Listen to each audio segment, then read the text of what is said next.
اس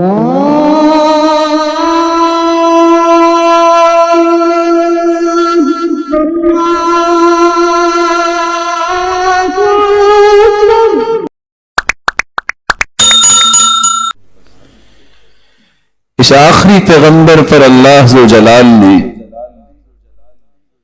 جس کتاب کو اتارا اس کو قرآن مجید کہتے ہیں۔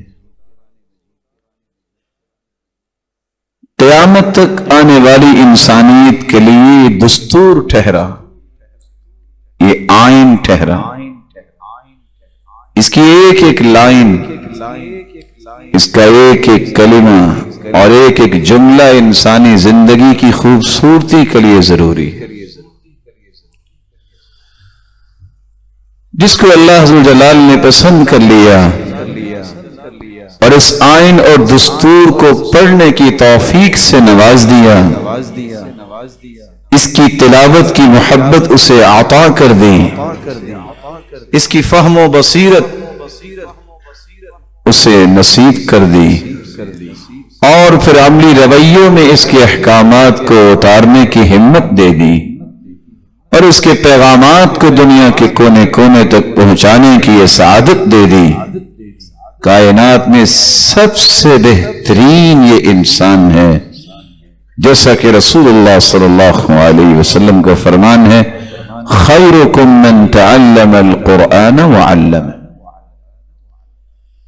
جو اس دستور اور آئین کو سیکھتا ہے اور سکھاتا ہے، اس نیل کو آسمان کی چھت کے نیچے روئے زمین پر اس جیسا کوئی انسان نہیں۔ یہ صرف دنیا کی بات ہی نہیں، قیامت کا دن بھی ہوگا، وہاں صفیں تو بنے گی، لیکن مالک الملک ان خاکی صفوں میں آدم سے لے کے قیامت تک آنے والی انسانیت اور آدمیت کی صفیں بنیں گی، جن میں سے 120 صفیں جنت میں جائیں گی، 80 صفیں صرف اس امت کی ہوں گی، باقی 40 صفیں باقی تمام امتوں کی ہوں گی جو جنت میں جائیں گے۔ جہاں یہ 120 صفیں جو جنت میں جانے والی ہیں، اہل قرآن ان صفوں میں ہوں گے، لیکن وہاں یہ ثابت کیا جائے گا، الماہر بالقرآن مع السفرۃ الکرام البررہ۔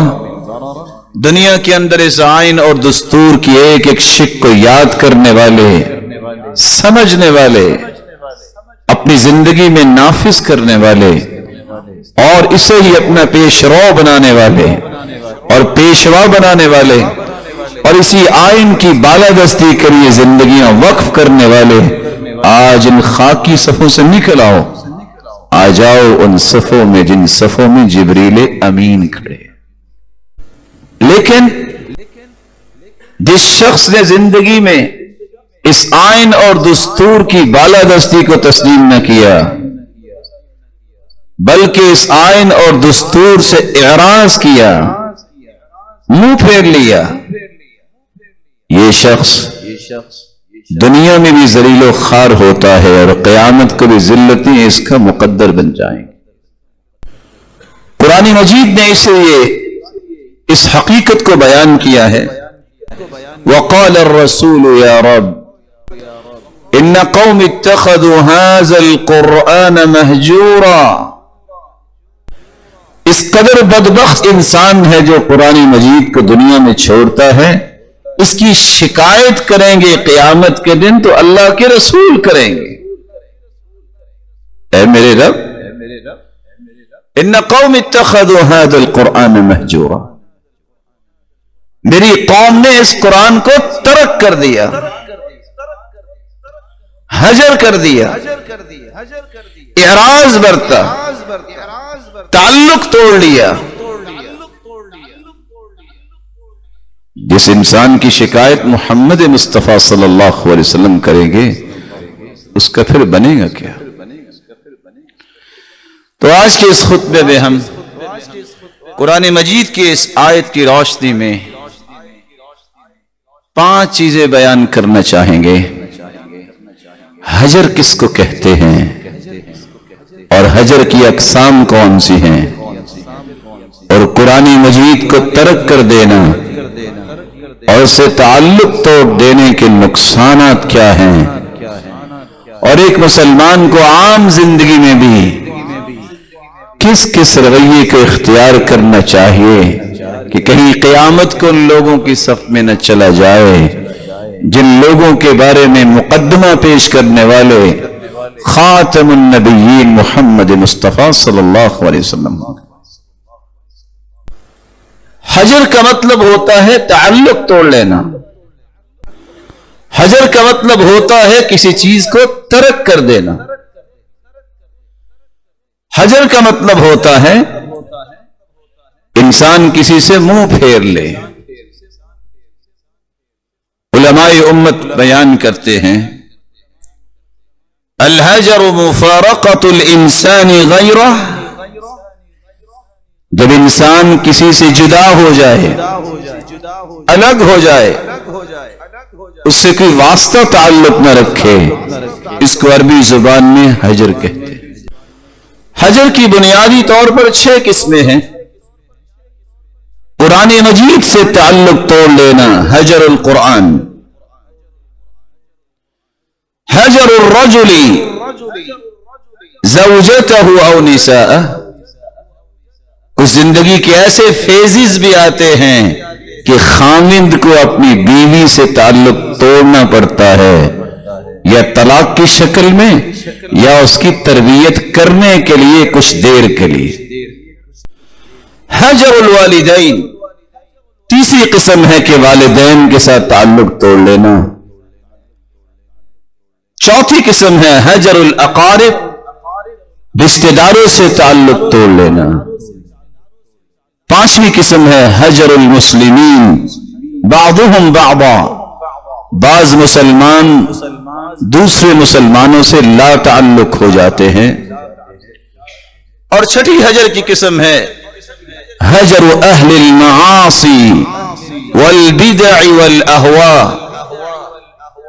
گناہ پہ ڈٹ جانے والے اور بدعتی اور خواہشات کے غلام، ان سے تعلق توڑ لینا۔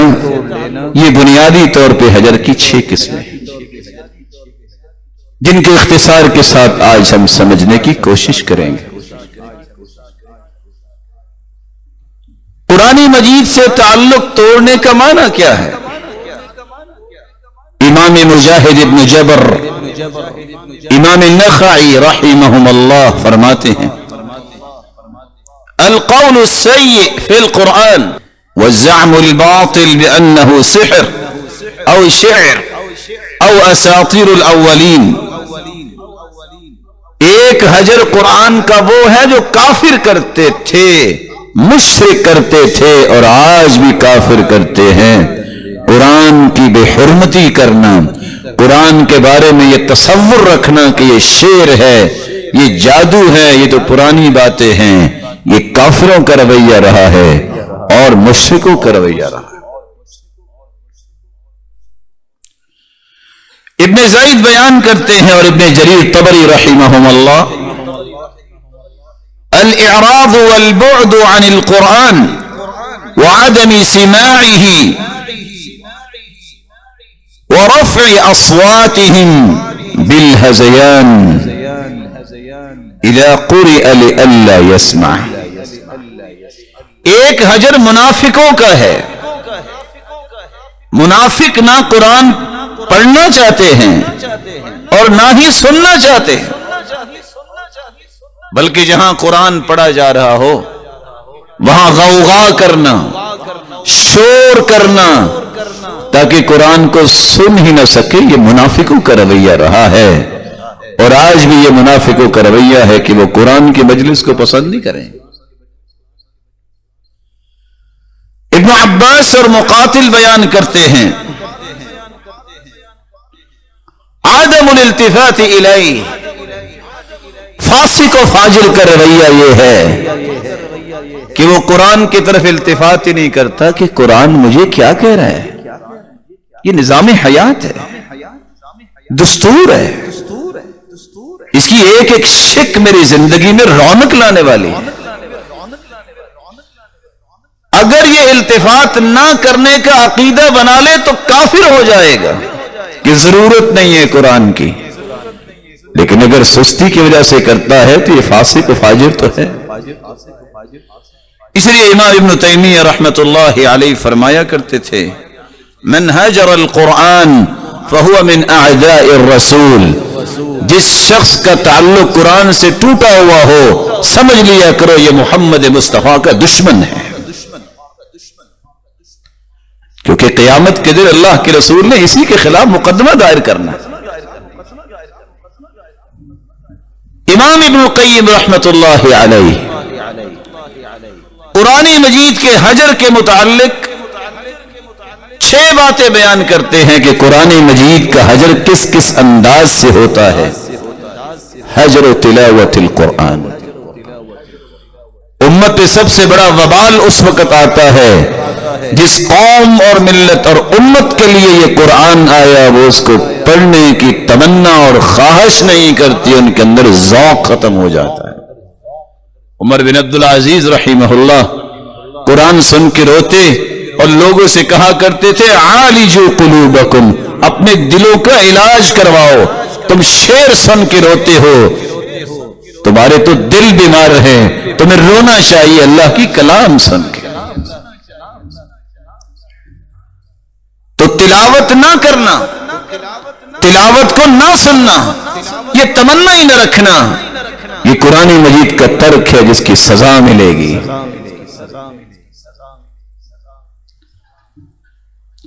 حجر سماعه والایمان به.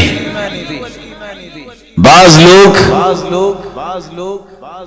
والاصغاء الیہ، قرآن پڑھا بھی جا رہا ہو توجہ نہیں دیتے. دنیا جہان کا سطحی قسم کا انسان کی گفتگو کرے جس کے پاس عہدہ ہو بڑے غور سے سنیں گے، لیکن اللہ کی کلام پہ وہ توجہ نہیں دیں گے.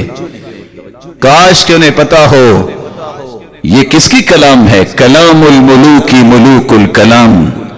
بادشاہوں کی کلام کلاموں کی بادشاہ ہوتی ہے، یہ اس رب تعالیٰ کی کلام ہے، اس پہ توجہ نہ دے. یہ بھی حجر ہے. حجر تدبره وفهمه ومعرفة ما أراد المتكلم به منه. قرآن مجید سے لا تعلقی کا تیسرا راستہ یہ ہے کیونکہ قرآن کو سمجھے ہی نہ. کس قدر انسان کی بدبختی ہے، دنیا کی معمولی چیزوں کی خاطر ایسی چیزوں کو یاد کرنا اور سمجھنا، اس پہ اپنی ذہانت اور فطانت کو خرچ کرتے ہیں چند ٹکوں کے پیچھے جو زندگی میں ہی ختم ہو جائے. لیکن اس نظام اور قانون کو سمجھنے کے لیے کوئی تیاری نہیں ہے کہ یہ اصل میں وہ چیز ہے جس کو سمجھنے سے میری زندگی سنور جائے گی، جس کو سمجھنے سے میری آخرت سنور جائے گی. نتیجہ یہ ہے کہ آج 500 ایڈیمز یاد کرنے والے، بی اے بیچلر کے امتحان دینے والے 1.5 فٹ لمبی سمریوں کو یاد کر لیتے ہیں، لیکن بدقسمتی یہ ہے کہ انہیں سورۃ الفاتحہ کا ترجمہ نہیں آتا. اللہ کی کلام زیادہ حق رکھتی ہے کہ اس کو سمجھا جائے. قرآن مجید کے حجر کا چوتھا طریقہ یہ ہے کہ ایک انسان حجر الاستشفاء به والتداوی به فی جمیع امراض القلوب وادوائها. جس قرآن کو رب تعالیٰ نے شفا بنا کے اتارا ہے، اور کہنے والا کون ہے؟ جس کی طرف سے بیماریاں آتی ہیں. کہنے والا کون ہے؟ جس جیسی بات کو سچی ہو ہی نہیں سکتی. وَتَمَّتْ كَلِمَةُ رَبِّكَ صِدْقًا وَعَدْلًا. صداقت و عدالت کی باتیں ساری مخلوق اکٹھی ہو جائے تو خالق کی صداقت کو پہنچ سکتی. مخلوق میں سے کوئی زہر ڈال کے دے دے دوائی بنا کے تو وہ بھی کھا لیں گے. اعتماد ہے. خالق کہہ رہے ہیں ہم نے قرآن کو شفا بنایا ہے، اس پہ یقین نہیں، اس کے تجربے کرنے لگ جائیں گے، چلو پڑھ کے دیکھتے ہیں، اگر آرام آ گیا تو ٹھیک ہے۔ کبھی دنیا کے اندر ڈاکٹروں کی دوائی پہ بھی تجربے کیے؟ بس جی ہمیں تو نہیں نہ پتا کہ کیا ہوگا، ہم نے کون سا اللہ کو دیکھا ہے؟ 250 لوگ اپنی جانیں، اپنے بچوں کی جانیں اور اپنا قیمتی سے قیمتی سامان ایک پائلٹ پہ اعتماد کرتے ہوئے جو نظر نہیں آ رہا ہوتا، اور شاید کہ کسی کو معلوم ہو، بسا اوقات وہ بیٹھا بھی نہیں ہوتا، وہ باہر آ جاتا ہے، سارے لوگ اپنی جانیں اس کے حوالے کر کے بیٹھے ہیں اعتماد سے۔ تمہیں پائلٹ نظر نہیں آتا، اس پہ اعتماد کرتے ہو، اور خالق پہ تمہیں اعتماد نہیں ہے۔ رسول اللہ صلی اللہ علیہ وآلہ وسلم نے یہی اعتماد ہی صحابہ کو دلایا تھا۔ حجر کی 5ویں قسم یہ ہے کہ ایک انسان قرآن مجید کے مطابق عمل کرنا چھوڑ دے۔ کہ ضابطہ اور قانون تو اس لیے ہوتا ہے کہ اس کو زندگی میں لاگو کیا جائے، اگر اس کو ضابطے کو لاگو نہیں کرنا تو اس ضابطے کا فائدہ کیا ہوا؟ یہ تو میری اور آپ کی زندگی کی نوک پلک سیدھی کرنے کے لیے قانون آیا ہے، جس کو قانون ربانی کہتے ہیں۔ اور چھٹا گناہ جو ہے وہ قرآن مجید سے لا تعلقی کا وہ لوگوں کی طرف سے ہوتا ہے، حجر تحکیمہ والتحاکم الیہ۔ جب بھی دنیا میں فیصلہ کرنے والے فیصلہ کرتے ہیں تو انہیں فیصلہ کرنے کی مسارات قرآن نے دی ہیں، یہ راستہ ہے فیصلے کا، تم نے قرآن کی روشنی میں فیصلہ کرنا، تم نے رسول اللہ صلی اللہ علیہ وسلم کے فرمان کی روشنی میں فیصلہ کرنا۔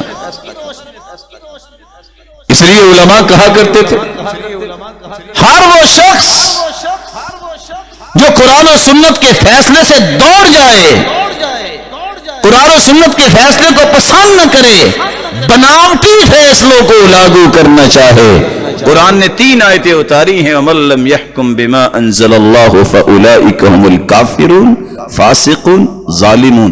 یہ ظالم بھی ہیں، فاسق اور فاجر بھی ہیں، اور کفر دون کفر، یہ کفر کا بھی ارتکاب کرتے ہیں۔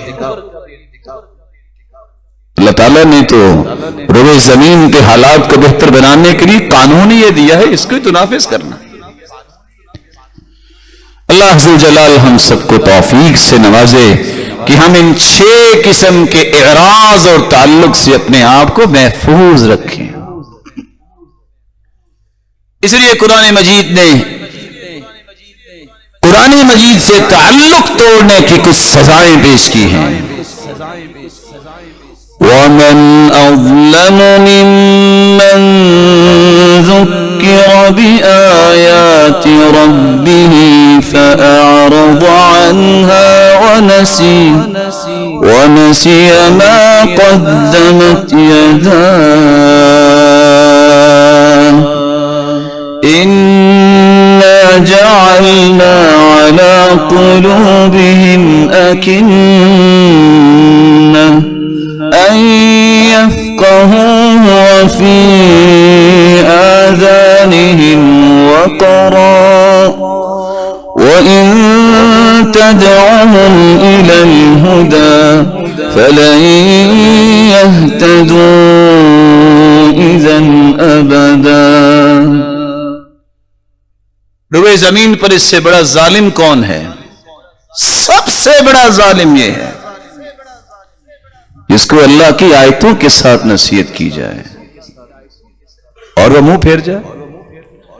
وَنَسِيَ مَا قَدَّمَتْ يَدَاهُ، بھول جائے میرے کرتوت کیا ہیں، انہیں سمجھایا تو اس لیے جا رہا تھا کہ شاید ان کرتوتوں کی تجھے معافی مل جائے اور تو اللہ کے محبوب بندوں کی صف میں شامل ہو جائے، لیکن وہ اعراض کرتا ہے۔ اللہ تعالیٰ فرماتے اس اعراض کا نتیجہ کیا نکلتا ہے کہ ہم ان کے دلوں پہ ایسی مہر ثبت کر دیتے ہیں، وہ پھر حق کو سمجھنے کی صلاحیت ہی کھو بیٹھتے ہیں۔ کام تو شاید ان کے عام لوگوں سے بھی بڑے بڑے ہوں، لیکن حق بات کو سنیں گے نہیں۔ سب سے بڑا ظالم وہ ہے جو قرآن سے تعلق توڑتا ہے اس انداز سے، کہتا ہے ضرورت نہیں. اور ساتھ ہی اللہ تعالیٰ نے ایک دوسری سزا بھی پیش کر دی، وَمَنْ أَعْرَضَ عَنْ ذِكْرِي فَإِنَّ لَهُ مَعِيشَةً ضَنكًا وَنَحْشُرُهُ يَوْمَ الْقِيَامَةِ أَعْمَى قَالَ رَبِّ لِمَ حَشَرْتَنِي أَعْمَى وَقَدْ كُنْتُ بَصِيرًا قَالَ كَذَلِكَ أَتَتْكَ آيَاتُنَا فَنَسِيتَهَا وَكَذَلِكَ الْيَوْمَ تُنْسَى.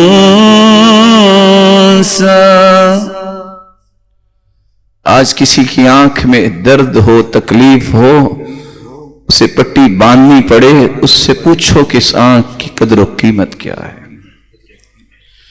اللہ عز و جلال فرماتے ہیں جو اس قرآن سے اعراض کرتا ہے دنیا میں اس کی آنکھیں جتنی بھی خوبصورت ہوں گی اس کو اندھا کر کے ہم اٹھائیں گے، اور وہ کہے گا یا رب، اے میرے رب، لما حشرتنی اعمی وقد كنت بصیرا، اللہ دنیا میں تو میری آنکھیں تھی، مجھے اندھا کیوں کیا گیا؟ كذلك قد اتتك آیاتنا فنسیتها، اللہ فرمائیں گے تیرے پاس بھی تو ہماری نشانیاں آئیں، تم نے بھی تو اندھوں جیسا ہی اس کے ساتھ رویہ رکھا نا، پڑھا ہی نہیں تھا، دیکھا ہی نہیں تھا، مانا ہی نہیں تھا، آج اسی کے بدلہ تجھے دیا جا رہا ہے. امام ابن کثیر رحمت اللہ علیہ فرماتے ہیں یہ وہ بدبخت ہے جو آنکھیں بند کر لیتا ہے قرآن سے، زندگی کی آخری رمق تک لا طمأنینہ، اس بندے کو کبھی بھی اطمینان نہیں ملے گا. یہ دنیا کی سزا یہ ہے، دنیا میں جو کچھ بھی لے لے، لیکن زندگی کی آخری سانس تک اسے چین نہیں آئے گا. اور دوسری سزا اس کو یہ ملے گی، زندگی کے آخری سانس تک یہ ہدایت یافتہ نہیں بنے گا، نہ اس کو یقین کی نعمت نصیب ہوگی، ہمیشہ یہ متردد رہے گا، شک میں رہے گا. اور اس سے بدترین زندگی کیا ہے کہ ایک انسان کے پاس سب کچھ ہو اور اسے زندگی میں چین ہی نہ ہو. اس لیے اللہ عز و جلال نے ایک تیسری بات بھی بیان کی ہے، فَمَا لَهُمْ عَنِ التَّذْكِرَةِ مُعْرِضِينَ كَأَنَّهُمْ حُمُرٌ مُسْتَنفِرَةٌ فَرَّتْ مِنْ قَسْوَرَةٍ. یہ اللہ عز و جلال کے قرآن سے اعراض کرنے والے، منہ موڑنے والے، یہ تو جانوروں سے بدتر ہے. جس طرح جانوروں کو شیر نظر آئے تو کس طرح نہ دیکھتے ہیں پانی ہے آگے، نہ دیکھتے ہیں آگ ہے آگے، چھلانگیں لگا کے دوڑ جاتے ہیں. یہ تو جانوروں سے بھی بدتر ہیں جو قرآن سے اعراض کرنے والے.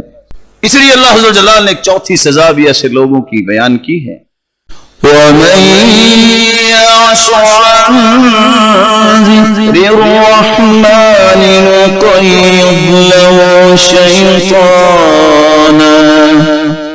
فَهُوَ لَهُ قَرِينٌ.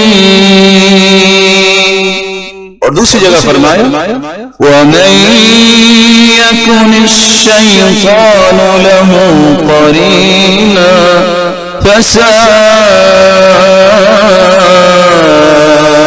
قَرِينًا.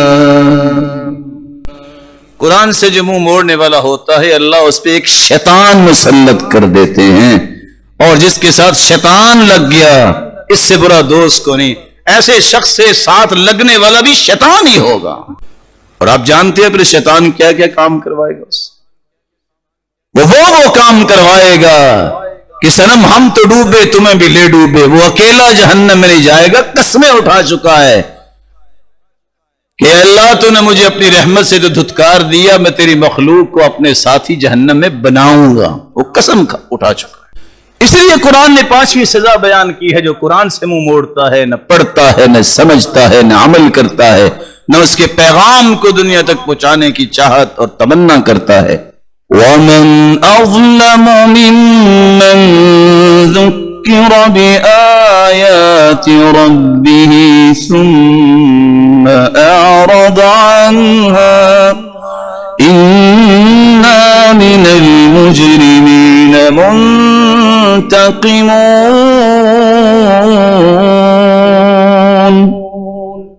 جس نے قرآن سے منہ موڑ لیا، قرآن کہتا ہے یہ مجرم ہے. افنجعل المسلمین کالمجرمین، مسلمان اس کو کہتے ہیں الاستسلام، مان گیا ہوں یہ اللہ کا کلام ہے، میں اس سے رہنمائی لوں گا. قرآن کہتا ہے مسلمانوں کو اور مجرموں کو ایک جیسا بدلہ دیں گے، ان کو برابر کر دیں، ایسا نہیں ہو سکتا. یہ صرف مجرم نہیں، انا من المجرمین منتقمون، ہم ان سے انتقام بھی لیں گے. دو چیزیں، مجرم تو ہے ہی ہیں، ان سے انتقام اللہ دنیا میں بھی لیں گے اور آخرت میں بھی لیں گے. اور اللہ حضور جلال نے ایک چھٹی بات بھی بیان کر دی، فَإِنْ أَعْرَضُوا فَقُلْ أَنذَرْتُكُمْ صَاعِقَةً مِثْلَ صَاعِقَةِ عَادٍ وَثَمُودَ. اگر یہ اعراض کر لیں گے تو یہ یاد رکھیں، ان کو کہہ دو کہ جس طرح عادیوں سمودیوں نے اپنی طاقت پہ ناز کیا تھا، کہتے تھے لو ہوا ہمیں کچھ کہہ سکتی، ہاتھوں میں ہاتھ ڈال کے کھڑے ہو گئے. اتنے کداور اللہ تعالیٰ نے ہوا بھیجی اور ایک قوم پہ فرشتے کو بھیجا، اس نے چیخ ماری، ان کے کلیجے پھٹ گئے. اور ہوا آئی جو پتھروں کو کرید کرید کر انہوں نے جاب الصخر بالواد، جو انہوں نے محلات تیار کیے تھے، ہوا نکال نکال کے انہیں مارتی تھی. کأنہم اعجاز نخل خاویہ، جو اپنی طاقت پہ مان کرنے والے تھے ان کی لاشیں اس طرح پڑی تھی جیسے کھجور کے تنے پڑے ہوتے. اللہ سے زور آزمائی نہیں کرتے، اللہ ذو جلال کے نظام سے طاقت آزمائی نہیں کرتے. وہ بہت بڑا بادشاہ ہے، وہ بہت بڑا بادشاہ ہے. وما يعلم جنود ربك الا هو، اس کے لشکر اتنے ہیں کہ میری اور آپ کی عقل وہاں تک سفر نہیں کر سکتی. یہ دیکھیں، کوئی فوج نہیں بھیجی اللہ تعالیٰ نے، فرشتے نہیں بھیجے، ایک وائرس بھیجا ہے، پوری دنیا جیم ہو چکی، کسی کی سمجھ میں نہیں آ رہا. وہ آج اتفاق سے میں رپورٹ پڑھ رہا تھا کہ ابھی تک اس کے 4000 فیزز آ چکے ہیں اور ڈاکٹرز کو سمجھ نہیں آ رہی کہ کیا سے کیا ہو رہا ہے. یہ دنیا کی حقیقت. کاش اس بات کو ہی امت سمجھ جائے اور اللہ کی طرف لوٹ کے اور پلٹ کے آ جائے. اللہ تعالیٰ نے اس لیے ایک اور سزا بھی بیان کی ہے. دنیا میں تو اعراض انسان کرتا ہے، قیامت کو بھی کچھ ہونے والا ہے اس کے ساتھ. وَيَوْمَ يَعَضُّ الظَّالِمُ عَلَى يَدَيْهِ يَقُولُ يَا لَيْتَنِي اتَّخَذْتُ مَعَ الرَّسُولِ سَبِيلًا لقد أضلني عن الذكر. ويوم يعض الظالم على يديه يقول يا ليتني اتخذت مع الرسول سبيلا يا ويلتى ليتني لم أتخذ فلانا خليلا لقد أضلني عن الذكر بعد إذ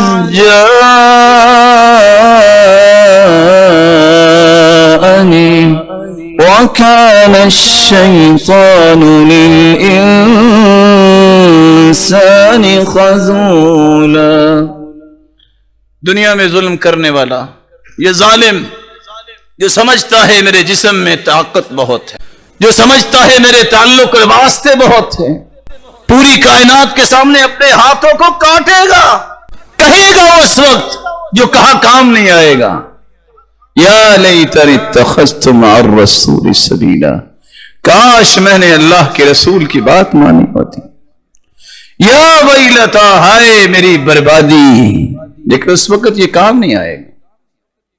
لم اتخذ فلانا خلیلا، میں کاش میری بربادی میں دنیا میں فلاں کو دوست نہ بناتا، اسے تعلق نہ رکھتا. لقد اضلنی عن الذکر بعد اذ جاءنی، میرے پاس تو اللہ کا قرآن آ چکا تھا اس قرآن کے آ جانے کے بعد دوست نے مجھے قرآن سے دور کر دیا، اس تعلق نے مجھ سے دور کر دیا۔ وَكَانَ الشَّيْطَانُ لِلْإِنسَانِ خَذُولًا، اور قرآن کہتا ہے شیطان تو ذلیل ہی کرنے والا ہے۔ بات دوست کی ہو رہی تھی، شیطان کہاں سے آ گیا؟ جو تعلق، جو دوستی تمہیں قرآن کے حکم سے دور کرتی ہے وہ شیطان ہی ہوتا ہے، جس کا اظہار زبانیں کریں گی، اور اس وقت اظہار قیامت کو کیا ہوا کوئی کام نہیں۔ اور اسی کے بارے میں اللہ کے رسول صلی اللہ علیہ وسلم شکایت کریں گے۔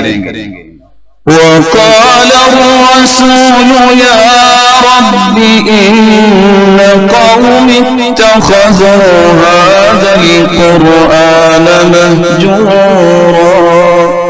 اللہ کے پیغمبر فرمائیں گے اے میرے رب، آج ان لوگوں کا مقدمہ میں آپ کی عدالت میں پیش کرنے آیا ہوں جن کی رشد و ہدایت کے لیے تو نے قرآن مجھ پہ اتارا۔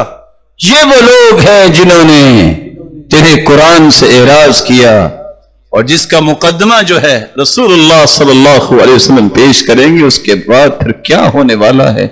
اللہ مجھے اور آپ کو اور ہماری اولادوں کو بھی محفوظ فرمائے۔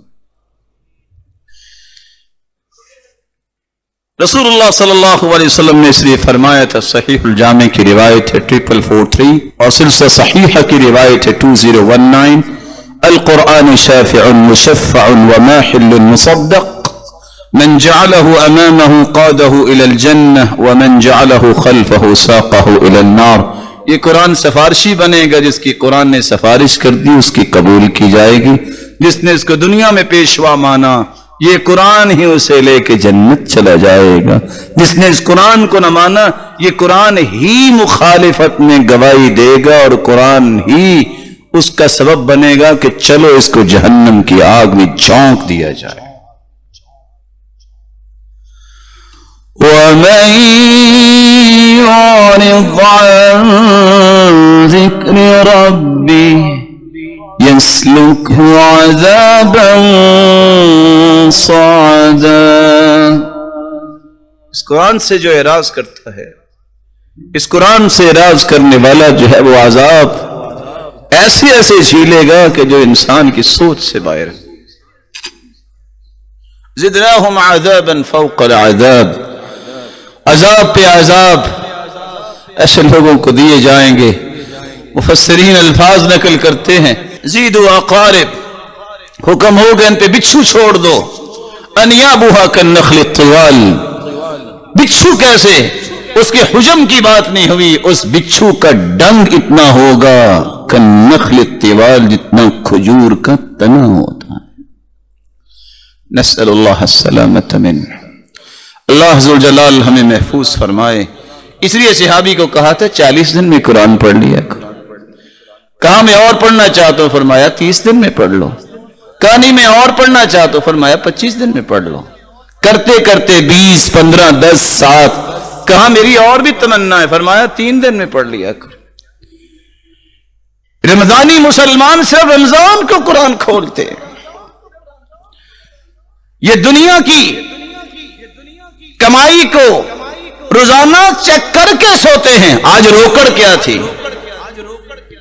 جس چیز کی ذمہ داری اللہ نے لی ہوئی ہے اس کے بارے میں اچھلنا، کودنا اور مچلنا اور کہنا کہ میں کما رہا ہوں، یہ تیرا رب تجھے دے رہا ہے۔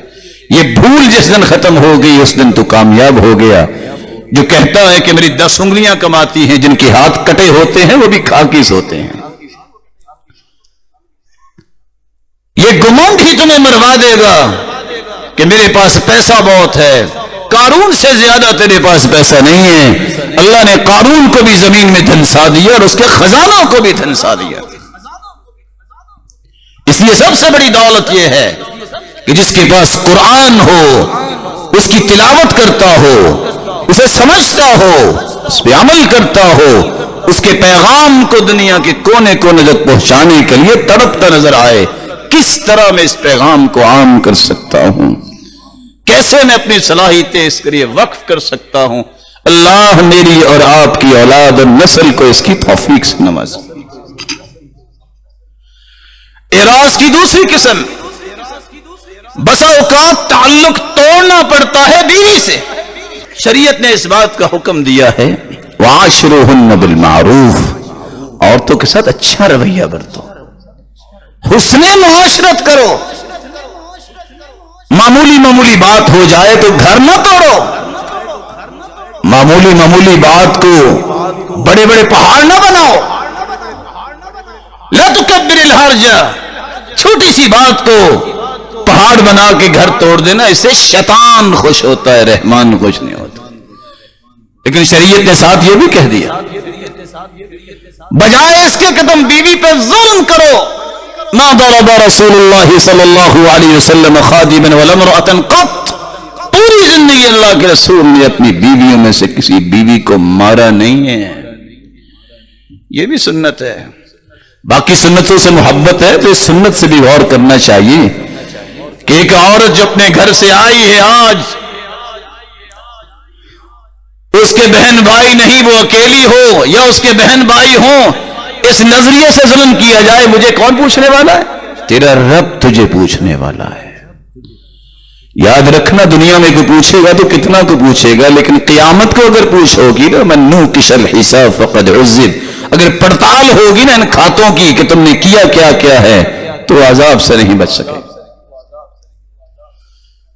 لیکن قرآن نے یہ کہہ دیا، اگر تم دیکھتے ہو وَإِنْ خِفْتُمْ شِقَاقَ بَيْنِهِمَا وَاللَّاتِي تَخَافُونَ نُشُوزَهُنَّ فَعِظُوهُنَّ، جو بد زبانی کرتی ہے، بدتمیزی آگے سے کرتی ہے، مخالفت کرتی ہے، فَعِظُوهُنَّ، اس کو سمجھاؤ۔ سمجھانے بجھانے سے بھی بات نہیں بنی، فَاهْجُرُوهُنَّ، اس کا بستر الگ کر دو،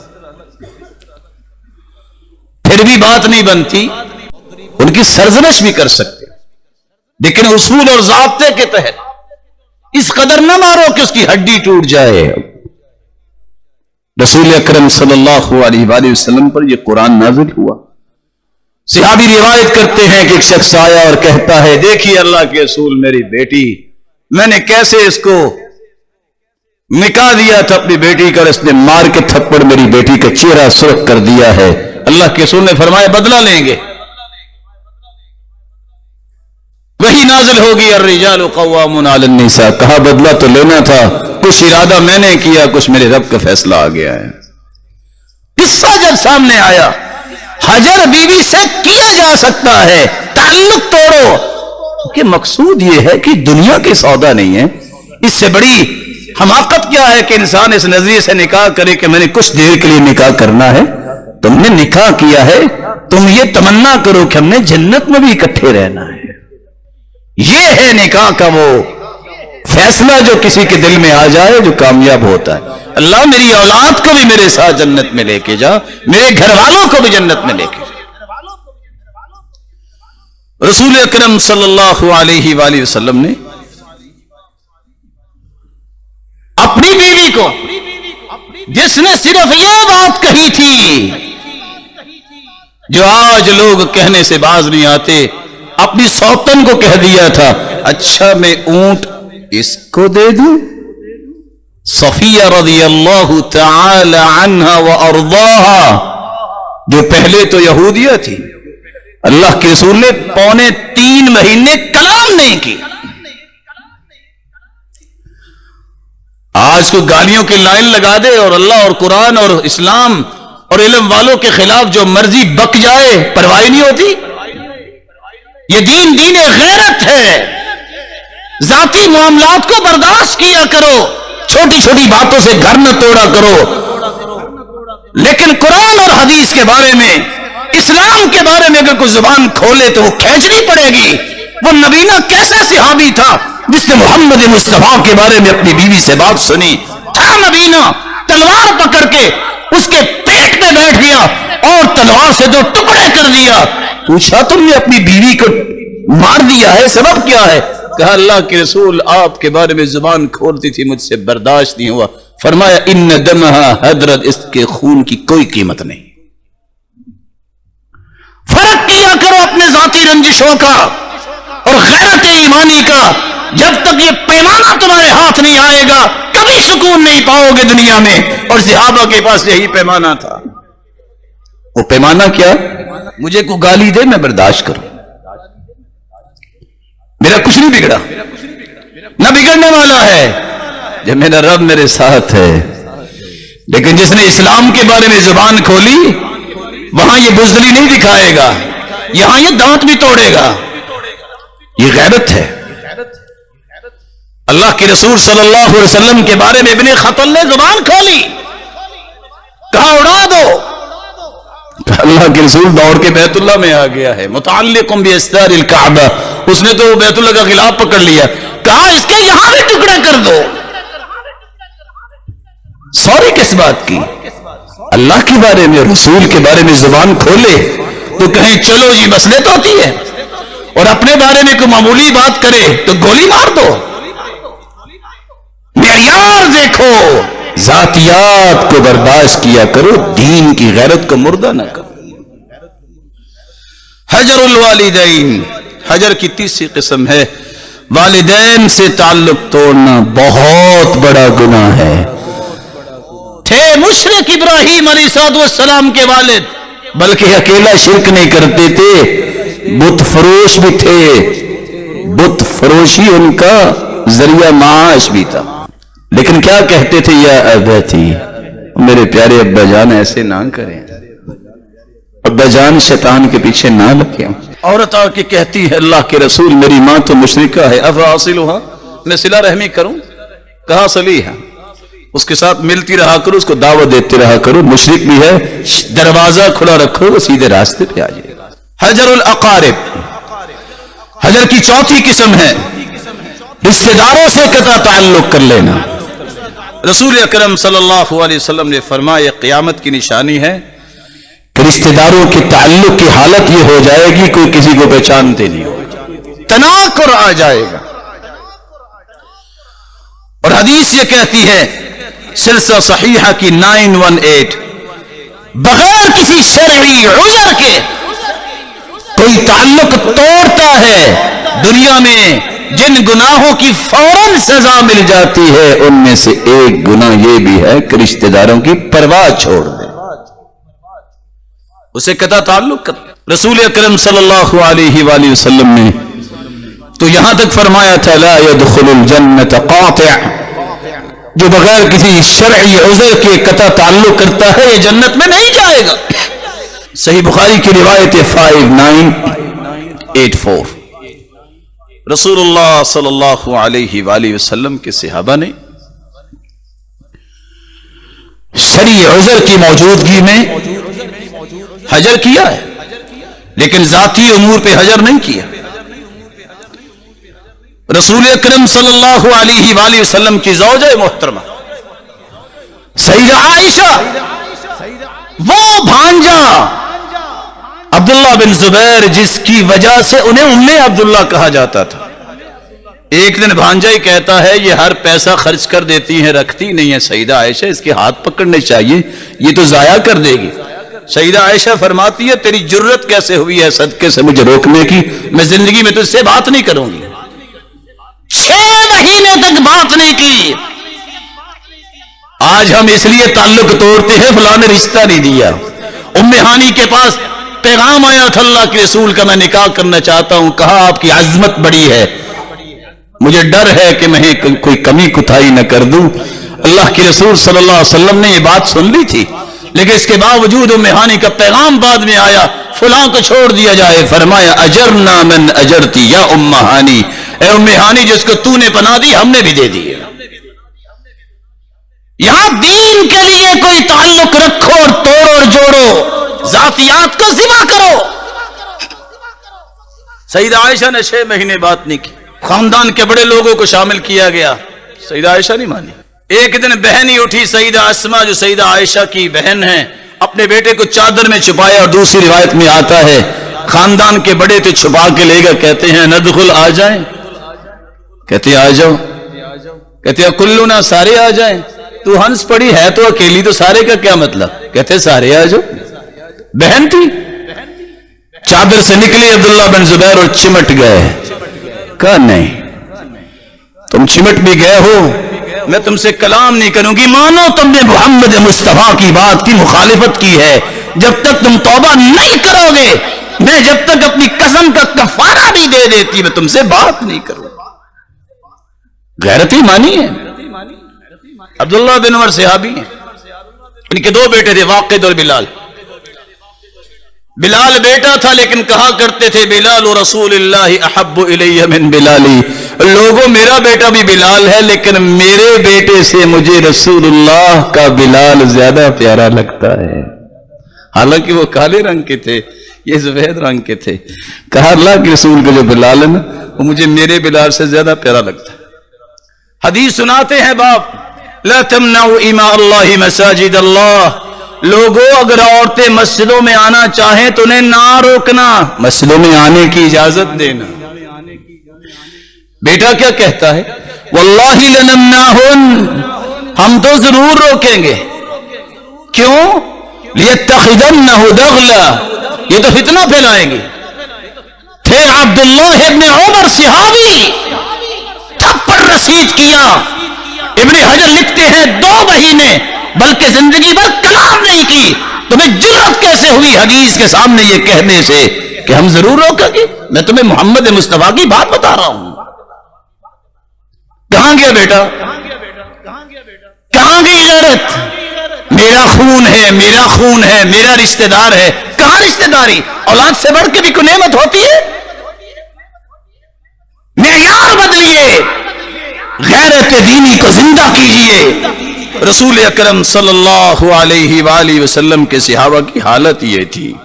رسول اکرم صلی اللہ علیہ وسلم کے صحابہ صرف دین کے فیصلے کیا کرتے تھے. رسول اکرم صلی اللہ علیہ وسلم کا انداز دیکھیے. كان اذا اطلع على احد من اهل بيته كذب كذبة لم يزل عنه معرضا حتى يحدث منه توبة. اللہ کے رسول کو پتا چل جاتا کہ فلاں نے جھوٹ بولا ہے، جب تک توبہ نہ کروا لیتے اسے بات نہیں کرتے تھے. ہم کہتے ہو بچے جھوٹ بولتے ہوتے ہیں، پھر دعوے چھوڑ دو نا کہ میں محمد مصطفیٰ کا بڑا ہی محب ہوں. دعوے چھوڑ دو نا، دعوے کی تو رب دلیل لے گا. محمد مصطفیٰ سے بڑھ کے نرمی والا تو کوئی نہیں تھا. اپنی بیوی کے ساتھ 2.5 سے پونے 3 مہینے نہیں ملے، کلام نہیں کی. تم نے یہ لفظ بولا تو بولا کیوں ہے کہ وہ تو یہودیہ تھی؟ صرف اشارہ کیا تھا. تعنی قصیرہ، اس کا تو قد بہت چھوٹا ہے، ٹھگنی ہے وہ. اللہ کے رسول نے فرمایا لو مزجت بماء البحر لمزجت، تیرا یہ کہنا اتنا کڑوا ہے، سمندروں میں ڈال دیا جائے تو سمندر کڑوے ہو جائے. معیار بنائیے. رسول اکرم صلی اللہ علیہ وآلہ وسلم کے صحابی اسی منہج کو اختیار کیے ہوئے تھے. ایک شخص کو اللہ کے رسول کے صحابی نے کہا کہ اللہ کے رسول نے منع کیا ہے ایسی پتھر اٹھا اٹھا کے مارنا، کنکریاں مارنا. بچوں کی عادت ہوتی ہے، بعض بڑے بھی بچے بن جاتے ہیں اور یہ کام کرنا شروع کر دیتے ہیں. فرمایا اس طرح پھینکنے سے کسی کی آنکھ خراب ہو سکتی ہے، نہ تو یہ شکار کو لگے گی نہ اس کا فائدہ ہے. کہنے والا کہتا میں تو ضرور ماروں گا. کہا لا اکلمک ابدا، تم نے کہہ دیا ہے، میں نے حدیث سنائی، زندگی میں تیرے ساتھ میں اندر کلام نہیں کروں گا. یہ صحابی ہیں. پھر کہتے رواداری ہونی چاہیے اور نرمی ہونی چاہیے. صحابہ سے بڑھ کے بھی کوئی نرم مزاج دنیا میں آیا؟ وہاں محمد مصطفیٰ کی بات کو ٹھکرایا جا رہا ہے. وہاں تیری قیمت کیا ہے؟ رسول اکرم صلی اللہ علیہ وآلہ وسلم نے صحابہ کرام کی تربیت یہ کی تھی کہ تمہیں برداشت کرنا ہے اپنی باتوں کو، لیکن دین کی بات پہ تمہیں برداشت نہیں کرنا. ابن سیرین رحمہ اللہ ایک آدمی کو حدیث سناتے ہیں، وہ کہتا ہے کہ فلاں نے تو یہ کہا ہے. ابن سیرین کہتے ہیں لا اکلمک ابدا، میں نے اللہ کے رسول کی بات پیش کی ہے، تم کہتے فلاں، کہتے فلاں کون ہے؟ جاؤ آج کے بعد میں تجھ سے کلام نہیں کروں. حیرانگی کی بات یہ ہے عبداللہ ابن مسعود رضی اللہ عنہ، جن کے بارے میں صحابی کہتے ہیں سب سے زیادہ سنت کی پابندی کرنے والے، عبداللہ ابن عمر جو سب سے زیادہ اللہ کے رسول کی ایک ایک بات کو اختیار کرنے والے. اس قدر کہ اللہ کے رسول جس درخت کے نیچے سے گزرے اور جھک کے گزرے، کوئی ٹہنی نہ لگ جائے تو وہاں سے یہ بھی جھک کے گزرتے. ایک آدمی کو جنازے میں مسکراتا اور کہکہا لگاتے دیکھا تو کہتی ہیں تضحک فی جنازہ لا اکلمک ابدا. اور تمہیں اتنی بھی شرم حیا نہیں کہ موقع کیا ہے جنازے میں کہکہا لگا رہے میں تجھ سے پوری زندگی بات نہیں کروں گا. غیرت کا معیار بنائیے. عبداللہ بن مسعود رضی اللہ تعالیٰ عنہ نے فرمایا یہ جو اپنی پلکیں بنانے والی ہیں عورتیں، پلکنگ کرنے والی ہیں، تھریڈنگ کرنے والی ہیں، جسم پہ نشان بنوانا، دانتوں کو ان میں سوراخ اور ان کو جدا جدا کر کے ایک مرحلے کو پورا کرنا کہ یہ بھی شاید امیرانہ ایک عادت ہے، نقلی بال لگوانا، ان پہ لعنت ہے. ایک عورت کہتی ہے آپ ہمیں تو کہہ رہے ہیں لعنت ہے، ان اہلک یفعلون. آپ نے دیکھا آپ کی بیوی بھی یہ کام کرتی. کہتے ہیں میں یہاں بیٹھا ہوں، اگر میری بیوی سے یہ کوئی بات ثابت ہو جائے لا اجتمع معها تحت سقف واحد. عبداللہ بن مسعود آج کے بعد ایک چھت کے نیچے اپنی بیوی کے ساتھ جمع نہیں ہوگا. کیسی بات اب کر رہی؟ آپ جاؤ. اور عورت کو بھیجا، وہ واپس آ کے کہتی ہے کہنے والی نے غلط کہا تھا، آپ کی بیوی میں یہ عیب نہیں. رسول اللہ صلی اللہ علیہ وسلم نے سکھایا یہ تھا. سعد رضی اللہ تعالیٰ عنہ کی بات آپ سن چکے ہیں. اس سے پہلے ماں نے کہا دین چھوڑ دو وگرنہ میں بھوکی مر جاؤں گی. کہا ماں ایسا نہ کرنا، میں دین نہیں چھوڑ سکتا. کہا تم جاؤ گے راستے میں لوگ کہیں گے یا قاتل امہ، او ماں کے قاتل کہاں جا رہے ہو، لوگ تجھے تانا دیا کریں گے. سعد نے جب دیکھا کہ ماں سمجھنے والی تو نہیں ہے، اٹھے اور آ کے کہتے ہیں یا امہ، او میری ماں، لو ان لك 100 نفس تخرج امامی نفسا نفسا. ایک جان اللہ نے آپ کو دی ہے نا، اگر 100 جانیں بھی اللہ دے دے، تخرج امامی نفسا نفسا، ایک ایک کر کے ساری جانیں نکل جائیں تو میں برداشت کر لوں گا. میری ماں میں دین نہیں چھوڑ سکتا. معیار بدلیے. اللہ یہ معیار ہمارے اندر پیدا فرما اور اپنے ذاتی امور میں برداشت کرنے والے بنے اور دین کی غیرت کے لیے اپنی غیرت کو زندہ رکھنے والے بنے. وآخر دعوانا الحمدللہ علی احسانہ والشکر له على توفیقہ وامتنانہ. اما بعد فاعوذ باللہ من الشیطان فإنه عدو للإنسان. قرآن مجید سے تعلق توڑنے والا جہاں ظالم ہے وہاں یہ قیامت کے دن اندھا کر دیا جائے گا اور اللہ کی جہنم میں جائے گا. والدین سے تعلق نہ توڑو، وہ برے بھی ہیں تو نیکی کرتے رہو، ہاں ان کی برائی میں اطاعت نہ کرو. وصاحبهما فی الدنیا معروفا، نیکی میں ان کا ساتھ دو. وَإِن جَاهَدَاكَ عَلَىٰ أَن تُشْرِكَ بِي مَا لَيْسَ لَكَ بِهِ عِلْمٌ فَلَا تُطِعْهُمَا. اگر وہ شرک پر مجبور کرے تو شرک نہ کرو. زوجین میں سے بیوی کے ساتھ اچھا برتاؤ کرنے کا حکم ہے، لیکن اگر حالت یہاں تک پہنچ جائے کہ دین میں خلل آ رہا ہے تو پھر اس سے جدائی اختیار کی جا سکتی ہے. لیکن ظلم نہ کرو، ظلم کا بدلہ تمہیں چکانا پڑے گا. وہ راستہ اختیار کرو جو شریعت نے راستہ دیا ہے. تعلق توڑو، بستر الگ کرو، نئی بات بن رہی طلاق دے دو. اللہ کے رسول صلی اللہ علیہ وسلم نے بھی تو ایسا کیا تھا، صحابہ نے بھی تو ایسا کیا تھا نا. یہ راستہ رکھا ہے، نئی بات بن رہی جدائی اختیار کر لو. رشتہ داروں سے اچھا برتاؤ کرو. رزق کی چابی ہے، زندگی کی برکت کی نشانی ہے. رشتہ داروں سے اچھا برتاؤ کرو، لیکن کب؟ جب وہ اللہ حضور جلال کے دین پہ ہیں ان کے اوپر جان چھڑکا دو. لیکن اللہ کے دین کے دشمن ہیں ان کی پرواہ نہ کرو.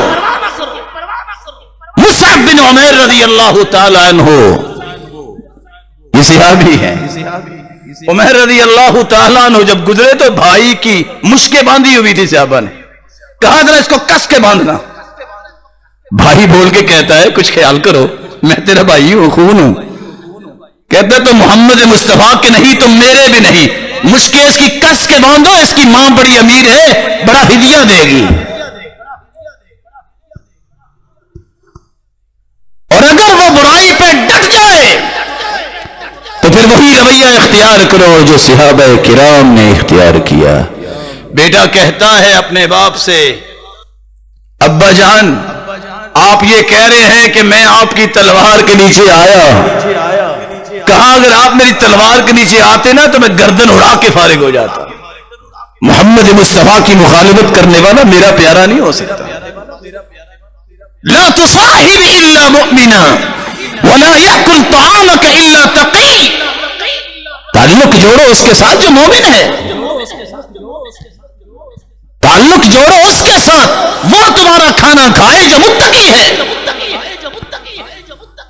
امام بخاری نے تو باب باندھا ہے، اہل الریب والفساد، ایسے لوگ جو فسادی قسم کے، ان کو گھروں سے نکال دو. اور دلائل لے کے آئے ہیں. رسول اکرم صلی اللہ علیہ وآلہ وسلم نے یہ صحابہ کو منع دیا تھا تب فیصلے ہوئے تھے، اس کے بغیر کام نہیں بن سکتا تھا. وگرنہ تو ہر بندہ اپنی مرضی کا مالک ہوتا اور جو مرضی کرتا. سیدنا عمر نے یہی تو کہا تھا، اللہ کے رسول آپ کا آرڈر ہے، میرے حوالے کرو ان کی میں گردنیں اڑاؤں. آپ اپنے رشتہ داروں کی گردنیں اڑائے، فیصلہ یہی ہے. اللہ کے رسول صلی اللہ علیہ وسلم نے فیصلہ فرمایا کہ یہ کر لیتے ہیں، سیدنا ابو بکر نے کہا ہے تو اس کی رائے مان لیتے ہیں.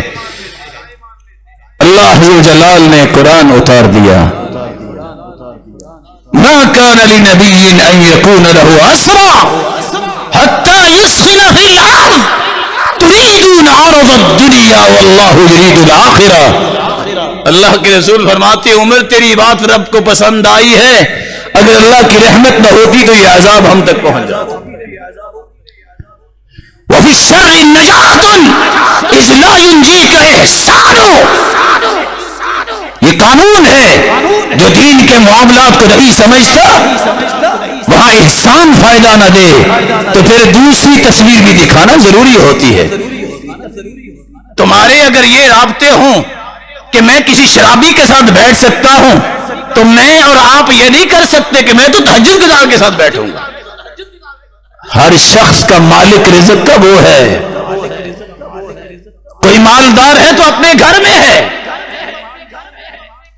کوئی بازووں کی طاقت کے گمنڈ کرتا ہے تو اس کے بازو اپنے ہیں. اس کو یہ پتہ ہی نہیں ہے کہ رب تعالیٰ کی قوت اور طاقتیں کتنی ہیں. جب اللہ ذو جلال کے دین کے لیے تم کھڑے ہوگے پھر قومیں بنتی ہیں، پھر معاشرے سدھرتے ہیں. یہی تو مصیبت ہے. اللہ کے رسول نے فرمایا جب اسامہ سفارش لے کے آئے، اللہ کے رسول بڑے خاندان کی بیٹی ہے، اس کا ہاتھ نہ کاٹنا، چوری کر لیے. کہا تم سے پہلی قومیں برباد ہی اس لیے ہوئی. کمزور ہاتھ میں آتا تو ساری حد نافذ کرتے، کوئی مضبوط آتا تو کہتے چلو کیا کرنا ہے. لو ان فاطمہ بنت محمد سرقت لقطعت یدها. میری بیٹی فاطمہ بھی اگر چوری کرتی تو میں اس کا ہاتھ بھی کاٹ کے رکھ دیتا. رسول اللہ صلی اللہ علیہ وسلم نے ساتھ یہ فرمایا بلو ارحامکم ولو بالسلام. اپنے رشتہ داروں کے ساتھ سلام کیے، گنجائش باقی رکھو کہ دعوت دیتے رہو، لیکن یہ قانون یاد رکھنا ہوگا. علماء امت کہتے ہیں حجت قائم کرو، سمجھاؤ، دلائل دو. حجت قائم کرنے کے بعد یہ دیکھنا ہوگا کہ حجر کرنے سے نقصان زیادہ ہوتا ہے یا کم ہوتا ہے. وہاں مصلحت دینی کو سامنے رکھا جائے گا. اگر حجر سے نقصان زیادہ ہو تو خاموشی اختیار کرو، یہ بھی حجر ہے. رسول اکرم صلی اللہ علیہ وآلہ وسلم نے جو چھٹا پہلو بیان کیا اور آخری بات ہماری ہے بدعتیوں کے ساتھ تعلق توڑنا. اہل بدعت جو رسول اکرم صلی اللہ علیہ وسلم کی مخالفت کرنے والے ہیں. مخالفت کیسے؟ اللہ کے رسول نے جو بات کہی نہیں، جو دین کا حصہ نہیں، وہ کہتے ہیں یہ بھی دین ہے. امام مالک سچ کہا کرتے تھے، جو کہتا ہے کہ یہ دین کا حصہ ہے اور دین میں نہ ہو وہ کہنا یہ چاہتا ہے ظالم کہ اللہ کے رسول نے رسالت پہنچانے میں خیانت کی ہے، نعوذ باللہ من ذلک۔ آج اس کو پتہ چلا ہے کہ یہ بھی دین ہے۔ اور قرآن کہتا ہے الیوم اکملت لکم دینکم واتممت علیکم نعمتی۔ فضیل ابن عیاض کہا کرتے تھے من جلس مع صاحب بدعہ، جو بدعتی کے ساتھ بیٹھتا ہے لم یعط الحکمہ، اسے کبھی حکمت نہیں ملتی۔ حسن بصری کہا کرتے تھے بدعتیوں کے ساتھ نہ بیٹھا کرو فإنہ یمرض قلبک، تمہارے دل کو مریض کر دیں گے۔ اور جو شخص ابو سعید الخدری کہا کرتے تھے جو بدعتی کے ساتھ بیٹھتا ہے اللہ ذو جلال اپنی حفاظت واپس لے لیتے ہیں، اس کو اس کے حوالے کر دیتے ہیں۔ ابو قلابہ کہتے ہیں ان کے ساتھ نہ بیٹھا کرو، جب تم ان کے ساتھ بیٹھو گے تمہیں اپنے جیسے گمراہ کر لیں گے۔ عبداللہ بن مبارک کہا کرتے تھے کہ بیٹھنا بھی ہے کسی مسکین کے ساتھ بیٹھ سو، بدعتی کے ساتھ نہ بیٹھو۔ اور یہ کسی بدعتی کو عزت دیتا ہے من وقر صاحب بدعہ فقد اعانہ علی ہدم الاسلام، جو کسی بدعتی کو عزت دیتا ہے اس نے اسلام کو گرانے میں مدد کی ہے۔ فضیل ابن عیاض کہا کرتے تھے من احب صاحب بدعہ، جو کسی بدعتی سے محبت کرتا ہے احبط اللہ عملہ، اللہ اس کے اعمال کو ضائع کر دیتا ہے۔ واخرج نور الاسلام من قلبی، اور اسلام کی روشنی اس کے دل سے نکال دیتا ہے۔ بلکہ فضیل ابن عیاض کہا کرتے تھے جو بدعتی کو اپنی بیٹی کا نکاح دے دیتا ہے فقد قطع رحمہا، اس نے اپنی بیٹی کے ساتھ صلہ رحمی نے کی، قطع رحمی کی ہے۔ شیخ ابن باز رحمۃ اللہ علیہ اس لیے فرمایا کرتے تھے وَلَا يُتَّخَذُ جَلِيسًا، کبھی بدعتی کے ساتھ نہ بیٹھو، وَلَا صَاحِبًا، دوست نہ اسے بنایا جائے، وَلَا تُجَابُ لَهُ الدَّعْوَةِ، وہ دعوت بھی دے کھانے کی اس کی قبول نہ کرو، إِلَى وَلِيمَةٍ حَتَّى يُعْلَمَ بَشَاعَةُ مَا فَعَلَ، حتیٰ کہ سمجھ آئے کہ میں اللہ کے رسول کی مخالفت کرتا ہوں، مجھے باز آ جانا چاہیے۔ اللہ عز و جلال سے دعا ہے اللہ عز و جلال قرآن کی سچی محبت نصیب فرمائے اور قرآن کی روشنی میں زندگی کے زاویوں اور رویوں کو درست کرنے کی توفیق عطا فرمائے۔ رسول اکرم صلی اللہ علیہ وسلم نے یہ جو پیغام دیا ہے کہ 3 دن سے زیادہ کسی سے قطع تعلق نہیں ہونا چاہیے، اگر کوئی عذر نہیں ہے تو 3 دن سے زیادہ کوئی کسی سے کلام نہیں کرتا، تو اللہ کے پیارے پیغمبر کا فرمان ہے پیر کے دن اور جمعرات کے دن اعمال پیش کیے جاتے ہیں۔ اللہ فرماتے ہیں سب کو معاف کیا سوائے مشرک کے، اور اس کے بھی کھاتے پیچھے کر لو، میں دیکھنا بھی نہیں چاہتا۔ کیوں؟ حتی یصطلح او یفیء، جب تک یہ سلو نہ کر لیں اور اپنی محبت میں واپس نہ آ جائے، میں ان کے نام اعمال کو دیکھنا بھی نہیں چاہتا۔ اس لیے کوئی عذر نہ ہو تو پھر کبھی بھی یہ سنگین غلطی نہیں کرنی چاہیے، کلام محبت قائم رہنی چاہیے۔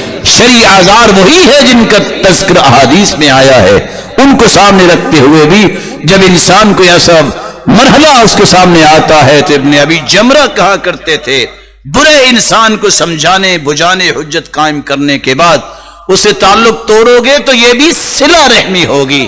اللہ عز و جلال جس طرح تیرے گھر میں سارے جمع ہیں، مولا کریم ان پہ اپنی رحمتوں کا نزول فرما دے۔ اے اللہ ان سب کو، ان کی اولادوں کو جنت الفردوس میں اپنے محبوب کے ساتھ جمع فرما اور اپنے دیدار کا مستحق بنا۔ وآخر دعوانا